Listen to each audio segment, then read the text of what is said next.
Hi everyone, I'm Anna Rose. I'm the Exhibitions and Programming Associate at the Wende. Thanks so much for joining us today for our second virtual Art Past Present.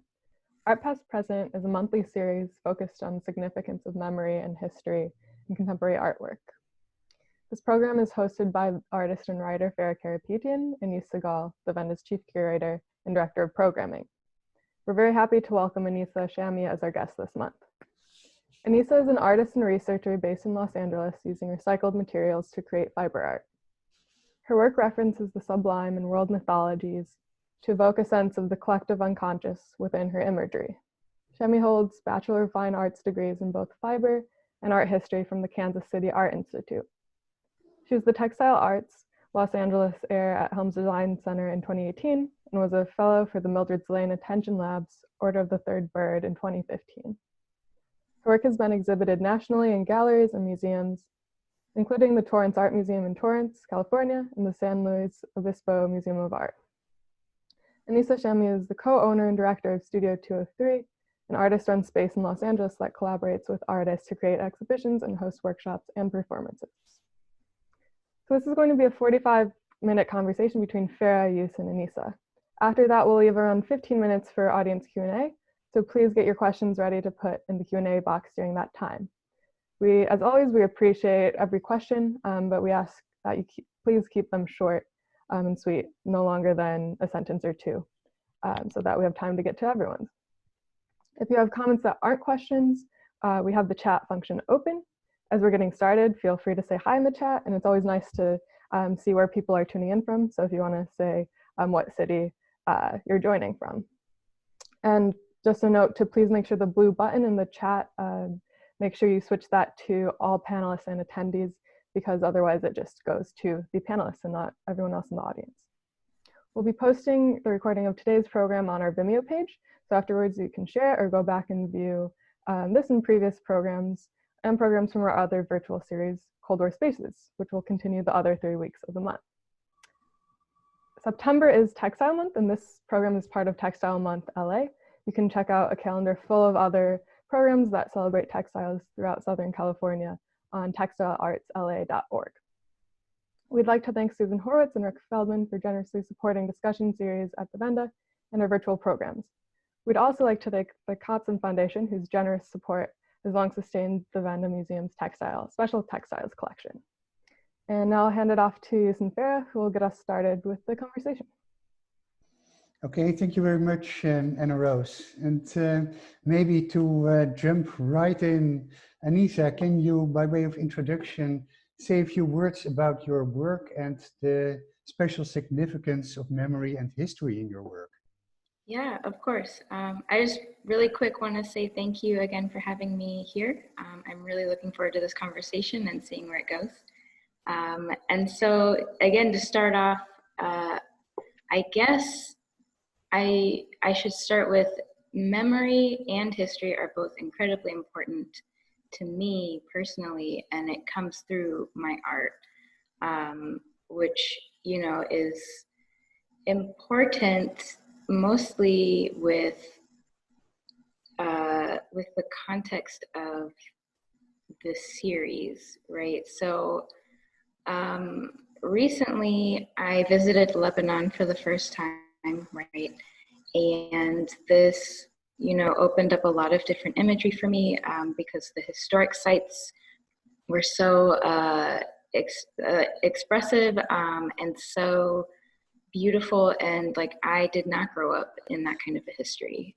So it changed my mind so much, and it changed a lot of the imagery that I had been making previously. So, and really quick, I want to start also with a little bit of biography as well, because I think it speaks to why this type of thinking about memory and history is so important to me.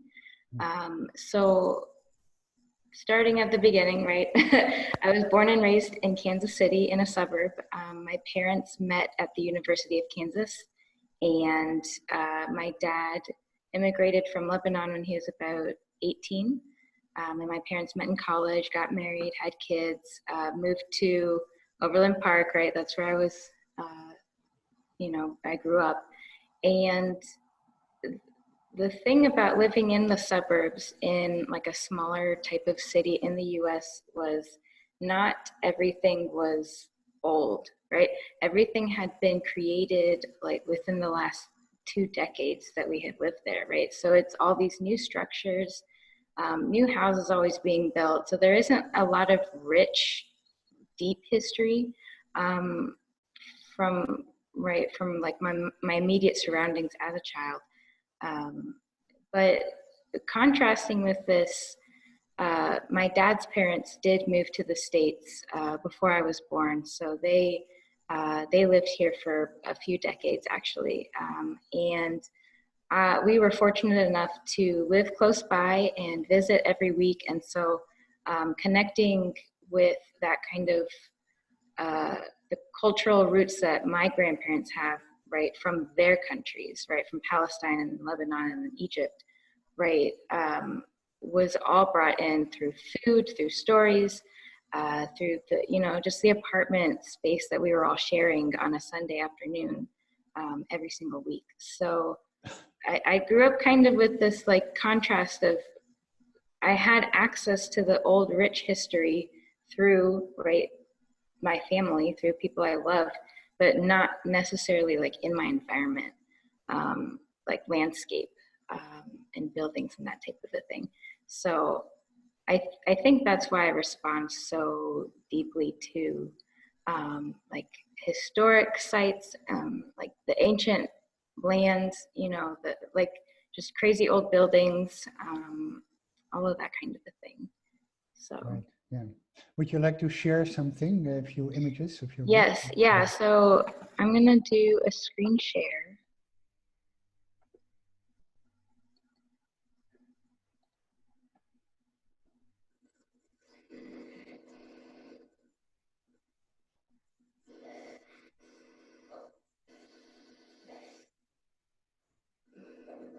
Work, right? Yeah. The work that directly responds to my trip to Lebanon, and I guess my like heritage, right? My ancestral like lineage for my family, visiting family for the first time as well in person, right? Instead of seeing photographs or hearing stories, right? And so having this idea of what I thought Lebanon was, right, from what I've made up in my head, from other people sharing with me, and then seeing, right, these actual places that they had been talking about in person, right, definitely collided in this series. So this first series is called Something Sacred, and each piece specifically depicts a place that we visited while visiting family for a week and a half. And this first one is called Baba's Gold Mine, and it references our visit to the Baalbek temple ruins, which I kind of reference in the column, right, the vertical rectangle structures kind of in the background, and then the horizontal, right, the steps leading up to. And then, on top of these like old Roman temples, we visit these old citadels, right? These citadels that have been around since the Crusades era, which is mind-blowing to me, right? Growing up in the suburbs where the newest building was made in like 1990. And so, right, so you can kind of see how this like imaginary place of what I've imagined and then what I've seen in person and like in reality, through like the stone fabric print and the like waves, right? So this is another citadel that was situated on the Mediterranean, and on one side you would overlook the sea, right? And then behind you, it would overlook the city behind it. And then this one, right, referencing when we drove over some mountains into, right, Fertile Crescent area and like farmland on our way to Baalbek, where the first piece depicted. And just remembering, right, the haze, because it was in the summer, right, so the haze from the heat, and then like the dry land because, you know, it wasn't getting enough water. Also like all of the sectioned pieces. And then this one, another citadel, right? And this one was kind of sitting on its own island, like it had had a moat before, and then crumbled, right? So it's just this, like the foundation is left. So just really illustrating the foundational part.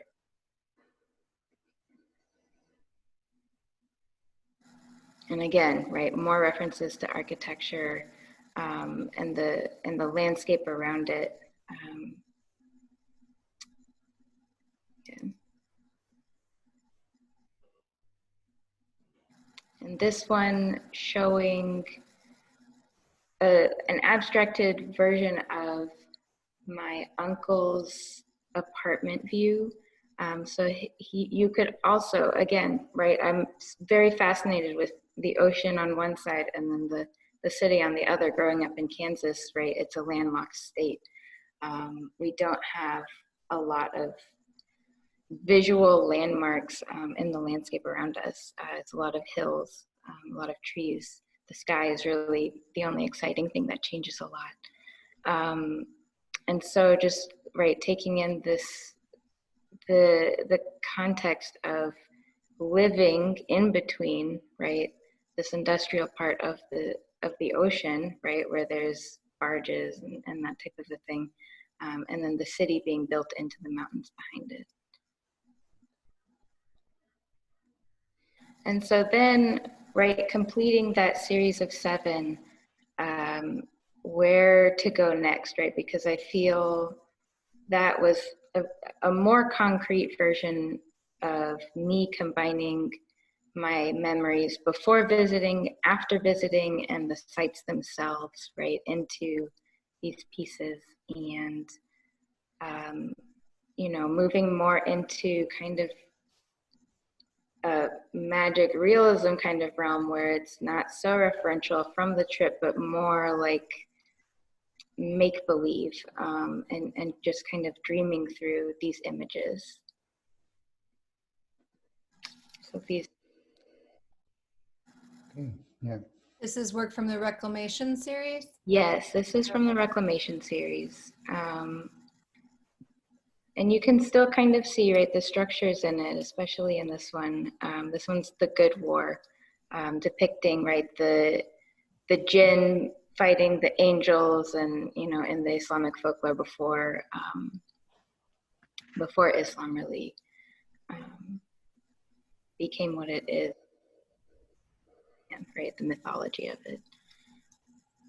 So there are so many layers here. There is your imagination, how the place looks like based on stories. There is the actual place. There is the memory afterwards. But then you're also referencing mythology. And how do you bring that together?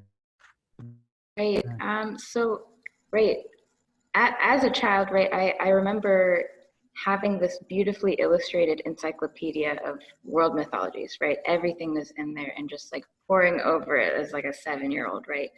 And I think it's just like stayed with me, you know, just reading about all of these different stories, you know, made up or not, right? Mythology is a reflection of, you know, real life and stories that people tell each other. And I just love how there are threads of like continuity between certain stories from different parts of the world, right? And just like thinking on the structure of a story, right? Like the hero's journey, right? Joseph Campbell's Hero with a Thousand Faces is very influential for me, like early on, and reading his ideas of all of these things are able to be, you know, in parallel and working kind of together to tell a larger narrative. And just understanding that, like, it all makes sense in a larger context with each other, I guess. So I guess the roundabout answer to the question would be, like, just understanding that, you know, this mythology is just stories that real people have told each other, and just connecting to that on, I guess, like a visceral level, right? Just like putting myself in there, or reading about other people, you know, critiquing or, you know, writing criticism about it. Well, yeah. on that visceral, on that note of the visceral, I think it might help me to just to kind of think about your process in terms of history, memory, mythology, by differentiating between these series formally, because they are very different, and they're very different. They're very much of a departure from what came before, which you haven't quite shown. You've shown the Something Sacred series and the Reclamation series, right, which came after this trip. It's Right. more kind of trip. Do you have an image of some of the more rug-like series from Syndicate? Yeah. If you flip forward to that, and then we can always come back to this work, but you know, I noticed when I was looking at your work that that a lot of the work I was seeing before this trip to Lebanon had this had you know, lacking the vocabulary that accompanies textile work. I see these as more kinds of looping and weaving that I associate with vernacular kind of rug making, even though it's not, you know, like patterning and binding that is not a picture, right? That is, it can be argued that that's a picture, but it also has no kind of hallmarks of picture making per se. The moment you get to Lebanon, you start making what I really see as landscapes. And you talk about them as though they're landscapes. You know, I am seeing the sky and I am seeing the urban setting. And as you go through them, I see horizon implied, and I see palettes implied, and I see patterning very different from this kind of a structure. And yet, you may have a vocabulary, like an abstract vocabulary in your head that to you, you've built landscape out of in that series. So I'm curious about that transition. First of all, this transition from the more rug-like, and what vocabulary you would use for syndication to the picture. Yeah, so great question, right? And great observation. So before, right, initially I'm very interested also in like a kind of a formalist like lens when I'm working, like just focusing on the elements of the piece, right? What material do I have? What colors are happening? How do I make it, you know, into a cohesive thought? And not necessarily an image of a place coming to mind, right? So all of these pieces in the syndication series are not places, right? And still thinking on the same like roadmap of mythology and stories and that type of a thing. These are just more like even more granular, I feel. So me testing out certain ideas and then playing with different materials within those ideas. So I'm really drawn to sprawl, right, kind of crazy quilt referential like piece all made from magazines, and then on an unstretched canvas. So when you interact with it in person, it kind of moves like a tapestry, right? And so just thinking on the surface, right? How to transform the surface to have this sensation of like falling into like not necessarily a place, but like a mindset, I guess.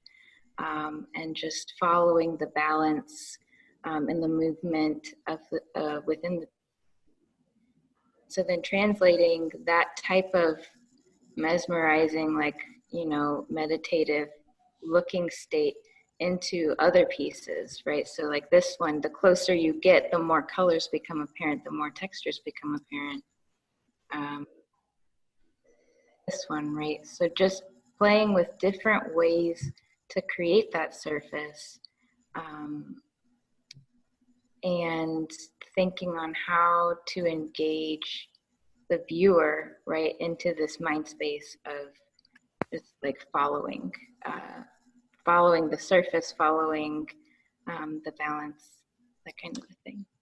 Yeah, you have also written or spoken about this accentuating the process, and at a certain point you mentioned the hands take over from the brain, and maybe you can easily recognize that in the earlier images, but I wonder, how does that work when you have such a clear concept in mind with memories, with mythologies? Isn't there a tension between letting it go, so to speak, and creating something very consciously? Yes. And one extra thing, there was an interesting question in the chat about the Something Sacred and Reclamation series. What are the sizes? I think that might be good to know, to get an idea of how it looks like. Yeah. Okay. So all of the Something Sacred is about 18 inches across, right, wide, and then 20 for the length. So they're all relatively the same size.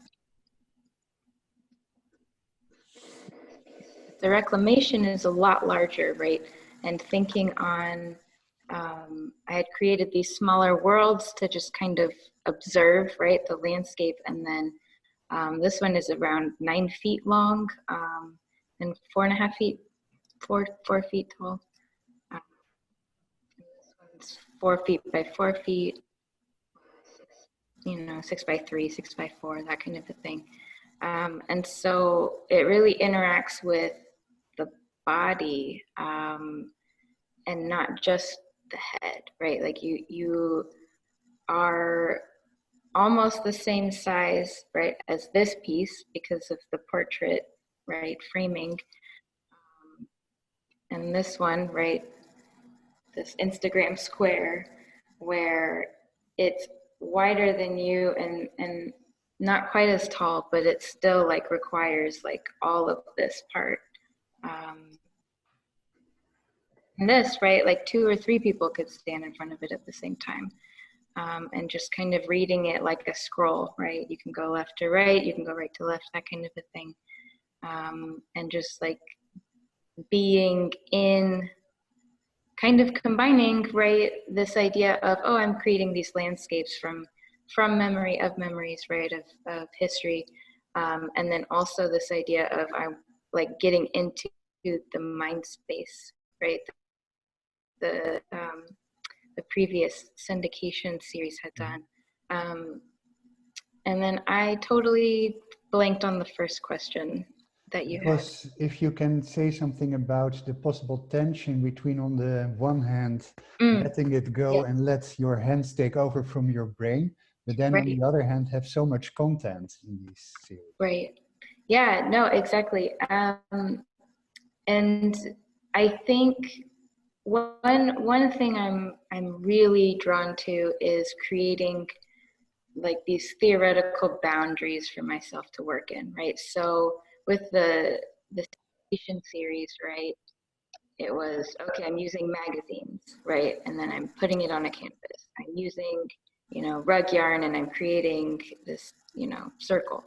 And so just having these like very basic parameters for me to know, okay, this is kind of the roadmap, but I don't know what the final imagery is for this, right? I can have a feeling like, okay, these colors feel okay, this feels okay, and it doesn't really feel complete until it's all put together, right? You can't really see what is going to be the final thing in the beginning, right? Which is totally different than this work, right? Which is,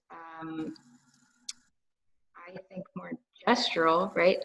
I really enjoy doing collage. I think like many of my sketchbooks are just collage or altered books or that type of a thing.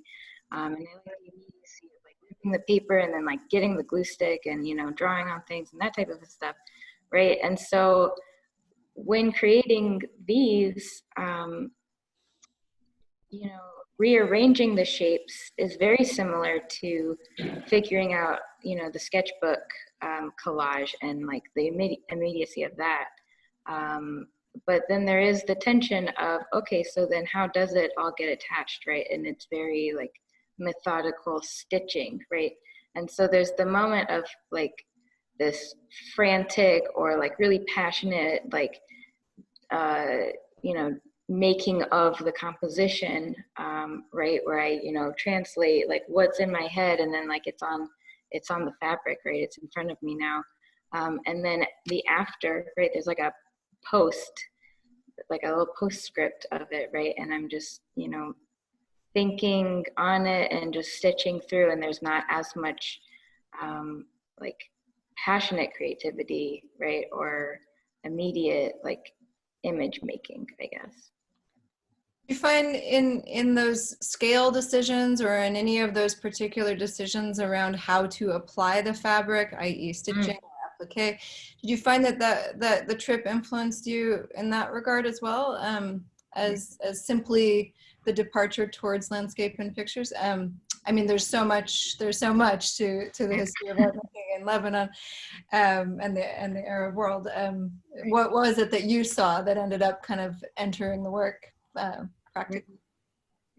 Right. So most of it was, okay, so we were able to live with my family in their apartments, right? So my extended family lives in Tripoli, and we were able to stay with them, which was really beautiful and nice. And then we would go out on adventures, right, and travel to different parts of Lebanon, right? And a lot of it was kind of tourist things, but not in the like Disneyland kind of a thing, right? It's like these sites where they're museum type of thing, right? Like instead of going to, right, the Getty and seeing these artifacts, like seeing it in person. And so I think the most striking thing was how similar the landscape was to LA, because I didn't grow up here, right? I've only been here for about 5 years. Like I grew up with very solid season changes, right? Like we had winter, fall, summer, spring, and the idea of like the ocean being so close by with the mountains right next to it is a very similar idea in Lebanon, right? And I think that definitely helped tie a lot of what I had seen, right, in Lebanon to bringing it back and coming back to my studio in LA, and just thinking on what I've experienced and, everything that happened during the trip and that type of a thing. Right. But I guess I'm also just asking about like craft. I mean, you know, the art history that, you know, you may have experienced, you may have looked at historical sites or, you know, had adventures in various parts of Lebanon, but there's also like a history of Muslim prohibition on representation in fine art. There are histories of abstract painting that have entered and become various kinds of vernaculars in Lebanon. There are moments where there's actually Christian and Western inflected painting in the region. Did you see anything that changed the way you actually materially craft besides this movement towards the picture, or no, because you had grown up with artifacts in your family's home, as you say, like rugs or food or whatever kind of cultural stuff in Kansas, you already had that in the home? Yeah, I think, that's such a great question. So I think it wasn't necessarily the objects or the craft of, because like my aunts crochet, right? My grandma crochets and quilts, and like they all do these fiber crafts, right? And that's something you experienced in Kansas because they're living with you. Right, exactly. Yeah, for sure. And so it wasn't necessarily like an overwhelming like change, I guess. Maybe, you know, subliminal probably.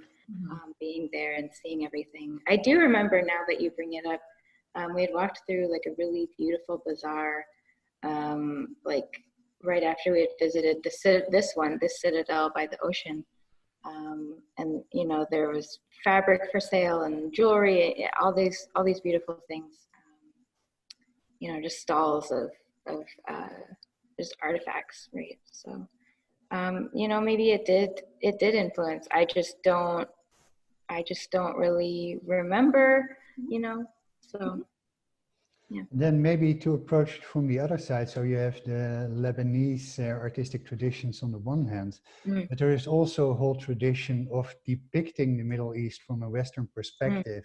You can think of Orientalism and fetishization, but also more recently the picturing of the Middle East and Islam specifically as the #1 enemy of the West. Do those concepts somehow inform your relation to the Middle East in your work, to Lebanon? And do you want to counteract those images? How do you respond to them? Right. So that's definitely something I've thought about. And you know, being the American cousin, right? So tied to the culture and the family, but still like grew up in the United States, and having that culture as my main my main source. And it's very tricky, especially when talking about textiles, right? Because of all of the trade that goes on as well, right? Like the Dutch East India Trade Company, and you know, all of that, like stealing from Asian culture and, you know, bringing it back, or even Vincent van Gogh, right, and taking those Japanese prints and bringing it back into his work. So I'm aware, I guess, and careful to think through. And I think having the family tie, right, like direct family, right, and holding on to that lineage and holding on to my experiences, growing up and understanding and learning, right. I think that all helps me to better equip myself to not, you know, fall into the fetishism. At least I hope. And then as far as like, yeah, the enemy of the West, right? Growing up, you know, after 9/11 was very interesting, especially in Kansas. And for the most part, it didn't impact my day-to-day life, right? But then looking at the arc of my childhood into adulthood, it definitely impacted, right? A lot of it, just with even my name, right? And how it's an Arab name, and a lot of people that I was surrounded with didn't really have different cultural names, right? And so just when, a substitute teacher comes in and doesn't know how to pronounce my name, or does their best and tries, and then it's oh, do you correct them? Do you not? And so I feel like, I guess combating that or addressing it, right, is just being, right, living my life. I don't know, like my mom is from Kansas, her family is from Illinois, right? Like they are the Midwest, right, lineage. And then my dad, right, immigrant from Lebanon, and his parents came from Palestine, right? So I feel like I have these two worlds within me that I grew up in, right? Yeah, if that answers. Yeah, I think it does. But I also think that, the question is where is the cultural history in the work, and where is there a possibility of Orientalization or in the work? And honestly, the work itself doesn't go there, right? It doesn't approach in any literal way a kind of an appropriation of any kind of that, unless you can identify it doesn't appropriate kind of Islamic motifs or literally reference the jinn. It's in the writing about it. You speak about jinn, and you have like 5 questions from my mother in the chat about the jinn, and and Joes and I both have questions about the jinn. It's a fascinating subject, but you know what I'm saying? You then frame it in terms of the cultural history that is fascinating you as the American cousin. And so that is an interesting kind of province to be, and I share that with you, this kind of capacity to be both in and of, and to be able to remove yourself from it and frame rather than make, render obvious in the content, right? Right. Yeah, exactly. And I think, I guess, speaking to, right, the jinn comments,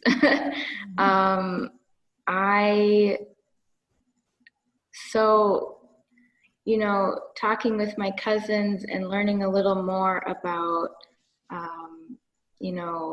them growing up in Lebanon and sharing, right, Islam with me and that type of a thing.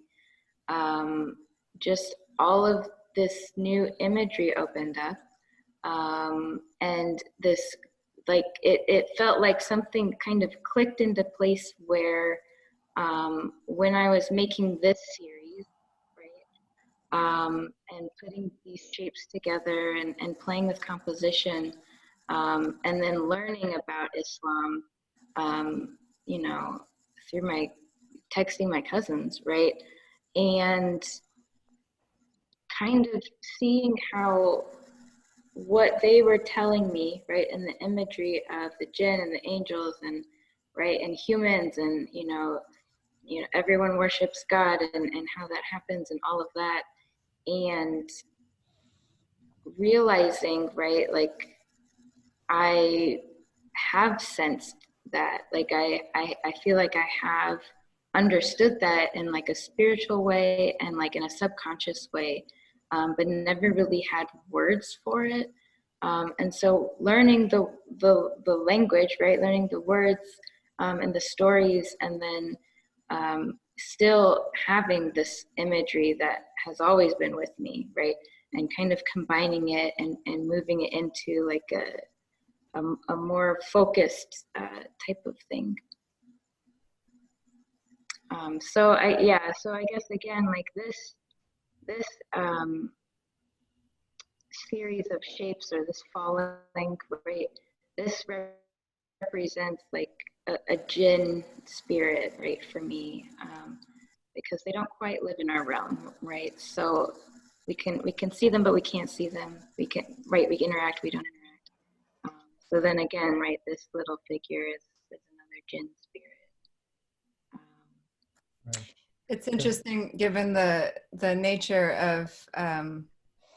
of the word jinn, right? Because when the two letters that form the word jinn come together, they usually have the connotation of the meaning of invisible or unseen or hidden. This comes up with many words in Arabic. Yeah. And I feel as if the way you talk about those parts of these tapestries or works, as well as the way they end up kind of rendering themselves, there is something about the handling that implies a hiding or a visibility versus invisibility, like the way those arcs kind of overlap and become part of the background, part of the foreground, right?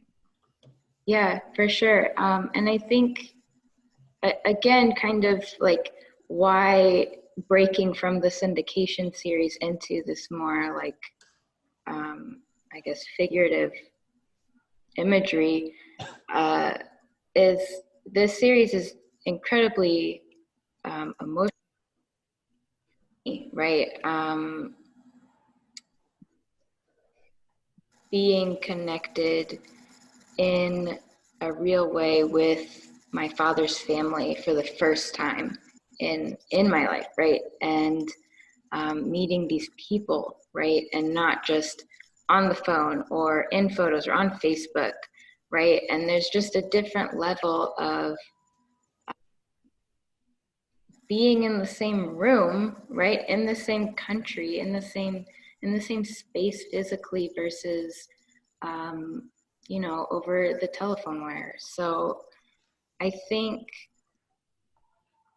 the layers of like emotionally, I was feeling a lot and processing a lot, and like sharing but not sharing with the viewer, and then also like thinking about like the memory of before combined with the memory of after, and like how to depict, right, how much of which, or you know, that type of a thing. So I think it's just a lot of thought coming together and combining into seen and unseen, right, like you said. So thank you. I think this is a great moment to move to the Q&A, and there are already several questions lined up. Farrah and I had many more questions, but maybe we can intersperse some. We'll see. Let's, Farrah, do you want to pick one? Let's see. Yes, there are so many great questions here. And Esther Elliott asks, does the material inspire you to create an art piece, or you read the story and look for material to use? And she also asks, what's your favorite material to use?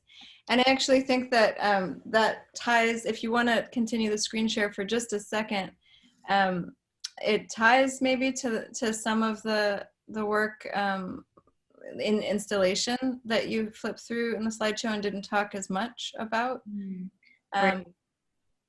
Right. So a lot of, I guess, responding with,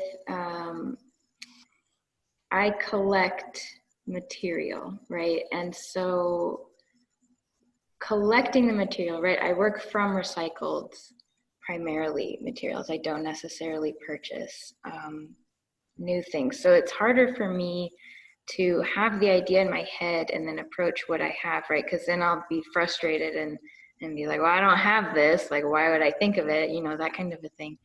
So I found it's easier and really natural for me to just have the material around me in the same room, right? Packed in a box somewhere. And then thinking through like, okay, how could this be manipulated into a different form or a different imagery or that type of a thing. Because you talk about driving through refugee camps and seeing how people make housing out of anything that's available. And there's got to be some kind of a parallel there, especially with that piece that you made, Rememory at Makerville. I mean, I think the question that the audience member had, for me, triggers that particular piece, which is a structure with a ton of different kinds of materials, but it could be relevant to any of your work, right? Like it's all just found and yeah, found, donated. I go on Craigslist a lot. You know, people buy lots of yarn and then don't use some of it, and so I'll take it. I'll use it. Right. Yeah. So do you sometimes also use textiles from Lebanon? Henriette Wiesing asked this question, or are they all from the United States? Right, that's a great question. So most of my techniques are from when I learned in undergrad, right? And not so much from Lebanese history or culture. I mean, my family, right, has done fiber art, right, for a long time. And I think the types of art they do are very similar to what we do in the States. It's not necessarily so distinctly different, like embroidery in Palestine is incredibly special, or, you know, like I haven't really had a lot of research with artisans in Lebanon and that type of a thing. So it's mostly just what I've been exposed to personally, I guess. And so it is not, Deborah Merlin's also just clarifying that you don't create these fabrics, they're found materials, right? Yes, all of it is found. I do not create them. Right. I would like to go, oh, sorry, go ahead, Farrah. You know, another kind of like nuance someone wants to bring in, Kenan Orhan wants to ask, you know, I was talking with you, we were talking with you about this shift from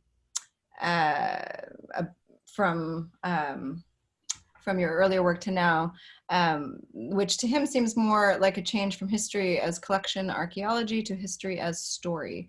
What role would you say narrative plays in your work born from your visit? And I would tie that also to a personal question around time-based performance, narrative and the idea of like time as opposed to just focusing on the material. Right, and I feel like time is very important when thinking about history, right? Especially, right, like from like a contextual point of view, right, where you know, these events happen, right, but in what time and in what space. And I think going to the question, right, what kind of narratives, it's a lot of personal narrative, right? It's a lot of what I read and then what I glean from it, right? Where I connect to it from what I've experienced in my own life. So I think all of the work is incredibly personal, just like different ways of showing it, I guess. Okay, thank you. There is one question actually from Farah's mother about the jinn. I'll write it to you. If, as Oxford says, an intelligent spirit of lower rank than the angels, jinn can appear in human and animal forms and possess humans, how do you see jinn fighting angels the mythology of Lebanon mentions? And were there depictions of jinn in the art of Lebanon? Right. So not that I know. I don't really, I'd have to ask my cousins. So not that I was aware. And so it's mostly this understanding of reading the stories, right? And not necessarily seeing the images of it. Because again, there's not really a lot of depiction of these types of stories. It's a lot of architecture, it's a lot of written. It's not very pictorial. So, do you have a favorite story from my mother, or should I just have your cousins talk to my mother? Oh my gosh, yeah, I should. I should. Yeah. One question that kind of, well, I think it was our first question, Bruce Holohan asks, is there a relationship between what you do and the Arte Povera movement, which was prevalent in the early 70s? And he mentions that the late composer Morty Feldman was said to have been inspired by gazing for long periods of time at large and uncut pieces of fabric used by his parents in their business in New York. Patterns later influenced many of his unique musical works, such as For Philip Guston. So those, you can separate those observations / questions if you want into two: arte povera versus this experience of inspiration, or Right. answer as you will. Right. Yeah. And that imagery of right, just standing and like staring at the piece of fabric is very striking. I think rather than that, I guess my own way of being inspired by the material itself is handling it and organizing and like setting it out, right, and just, I guess, interacting with it more so than just on like a physical way, more so than just the visual way. And I have not done a lot of research or, you know, reading on the arte Povera, yeah.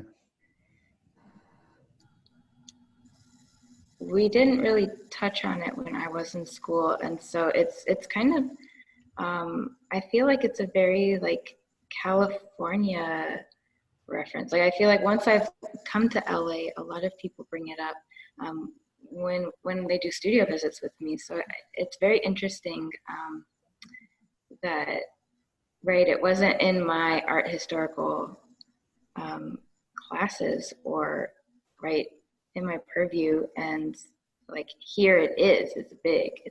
So the last time I saw an exhibition of arte povera was in Russia. So you never know where you're going to encounter it. But yeah, I think that the way that you handle material is probably motivating people to beg that question, and it's a good rabbit hole for you. Yeah. Actually, I think there are so many possible references, art historical references as well. There is the écriture automatique from the Surrealists that reminded me of your work. You mentioned yourself a reference to Jackson Pollock with his horror vacui and process mindedness. And actually also specific interest of Jackson Pollock was the theories about the collective subconscious, as elaborated on by the Swiss psychoanalyst Carl Gustav Jung. And I think that plays a role in your artistic approach as well, right? Can you say something about that? Yeah, exactly. So going back to Joseph Campbell, right, Here with a Thousand Faces was very influential to me. And the next thing I read was this compiled anthology of Jung's work that Joseph Campbell had like curated. And so reading through that, right, opening my mind to a lot of different things about the conscious, the subconscious, and the collective unconscious, which is, you know, very fascinating. And I think especially significant, right, going back to the conversation about Jin, and how like I felt I had this imagery and I didn't have words for it, or this feeling, or, you know, the spiritual connection, and then finding the words for it finally, right, and just kind of, you know, is that the collective unconscious, right? Is that, you know, just biology, you know, what is it? So yeah, I think as far as, right, relating to Jackson Pollock, I also think, right, the movement in his piece, right, it never ceases, right? You just get trapped in all of his pieces, and I'm very drawn to that type of thinking and that type of way of making, and that like visually how it looks too. So thank you. We have another question from Cameron Taylor Brown. She asks, it looks like there is a new piece in progress behind you, Aneesa. Could you tell something about it, and is it connected to today's conversation? Yeah, it definitely is. So this is an installation-based work that I'm doing. I'm collaborating with a fellow friend and artist, Monica Lloyd, and we both work with collage. She does a lot of recycled paper, and I do a lot of the recycled fabric, right? And so we've come together and we traded sketchbooks back and forth, right? Drew on each other's imagery, really responded to each other's work. And, you know, growing from that, right, my imagery changed again, you know, based on what she puts on the page and that type of a thing. So coming out of it, right, making a new body of work or related, we'll see what happens at the end of it, right? But it's still this idea of like imagination and like the spiritual and storytelling and that type of a thing. Right. There's actually a question in the chat from Angela Anthony that relates to this. She says, the intimacy of your work showed a progression. Where is your work going next? Right, where is it going next? So far it is getting three-dimensional, right? So not only thinking about how to keep a viewer in the headspace and bring them to that place that I'm imagining, but, you know, creating this installation of, you know, several pieces on the wall, things that come out onto the floor, right? Foam shapes that kind of reference what I'm doing. So it's getting more sculptural. So we'll see. Yeah, it makes me think when we were thinking about this conversation, and when I read what you wrote about your work, and you talk about this trip to Lebanon so much, I was connecting the trip to Lebanon with your interest in Joseph Campbell and the hero's journey. But in fact, all of an artist's practice is the hero's journey, right? I mean, it's not that your trip to Lebanon is the hero's journey. You didn't, you know, become a reluctant hero, brought there with a mentor, you know, overcome an ordeal, and then come back with a new power, right? That's not an end game. There's no truncated version of this journey, right? You are still on this reluctant. Yeah, I feel like we all are, right? Well, I think on that note, I want to thank you very much, Aneesa, for this wonderful conversation. It's very enlightening, I think, and we learned a lot. It was great to have you in the series. Thank you very much. Yeah. Thank you for having me. Yeah, absolutely. So next week, we resume with Cold War Spaces, an interview with Danielle Pick, psychoanalyst and professor of history at Birkbeck at the University of London, about psychic space brainwashing in the Cold War. And our next Art Past Present conversation will be in 4 weeks, October 14th. So Farrah and I will be there, and I hope so will you. Bye-bye, and thank you very much.